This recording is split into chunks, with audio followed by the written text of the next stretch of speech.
In the wake of the massive bombardment, 2 fresh divisions from British 8th Corps, supported by nearly 600 tanks, would attack south, cross the Ld'H River, and swing round to encircle Caen.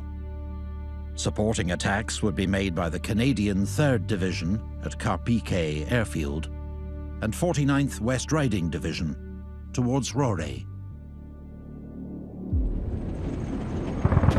But the Germans had organised a skillful defence in depth, and casualties were high. We had to go through countryside. There was open fields, so the snipers were having a ball. You know, they was knocking mainly officers, because then, when they first landed, they had their pips up and their revolver, and, you know, it was obvious officers, so we were going around and get the officer, and they were shooting them. We had to finish up with 1 officer. The supporting attack at Roré also ran into fierce opposition. And we took a couple of villages and we did 3 attacks, and each one of them was large casualties, as all the attacks in Normandy were. And we were pushed back just as soon as we went forward. If you made a gain of 100 yards, that was a major victory, because fighting was beginning to become so terribly intense. And our first 3 attacks, we lost a lot of people. It took 2 days of grueling combat to get across the Ld'H River. Then, on the far bank, they faced a battle for a long, low ridge that soon became infamous. Hill 112. It was the highest point on a series of rolling downland, and it was called 112 simply because it was 112 feet above sea level. It was in a commanding position overlooking the city of Caen, which you could see quite clearly. Rommel himself said that whoever held Hill 112 held Normandy. We was in the 15th Scottish Division, which was at the side of the hill, and that was known as the Scottish Corridor. Before it was named Death Valley. We was losing there 150 men a day. Time and again, British soldiers were ordered to advance across open wheat fields, just waiting for dug-in German machine gun crews to open up with one of their most feared weapons. Because the Germans had been there much, much longer than we'd been there, they had proper positions that were mainly guarded properly with sandbags and what have you, so they were difficult to get rid of.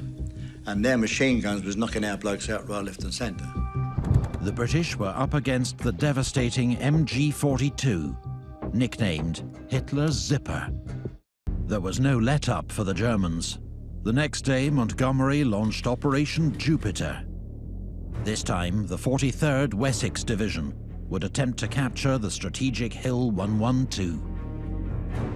We were asked to gain the summit, hold it and keep it, but the Germans were quite equally determined that we were not going to do so. So it was a battle of attrition, mostly between armour and armour, but the infantry were expected to advance over open fields. Da ging ein Kampf, ich glaube, über 14 Tage mit fast täglichem Wechsel des Besitzers dieser Höhe 112. Mal waren wir da oben, mal waren die Engländer bzw. Kanadier, die dort auch im Einsatz waren, oben. Sehr verlustreich, ein kleines Wäldchen, das nachher gar nicht mehr zu erkennen war. The fight around Hill 112 was an incredibly violent and intensive fight. The Germans had built up a substantial defense in depth, centered around machine guns, anti-tank weapons, high-velocity anti-aircraft and anti-tank guns, tanks, armored personnel carriers, and the Allied soldiers had to fight all their way through it. They knew if they popped their head up, even from a mile away, a German tank or gun might shoot it off. And so they had to slog their way through it minute by minute, hour by hour, day by day, taking enormous casualties as they went. The inexperienced Wessex Division were up against Waffen-SS troops supported by Tiger tanks of the 102nd SS Heavy Tank Battalion. And it became almost a mantra that if you don't know what to do next, go down, dig down. and get your head under the ground level. The struggle for Hill 112 decimated the Wessex Division. And still they couldn't take its summit, left a no-man's land strewn with dead men and destroyed vehicles. We took around about 4,000 casualties on that period, on that battleground, which was the villages as well as the hill. As the fighting raged, the Allies struck a lucky blow with potentially huge consequences. Rommel's staff car was strafed by a Canadian Spitfire and driven off the road. The driver was killed, and Rommel was left unconscious for a week.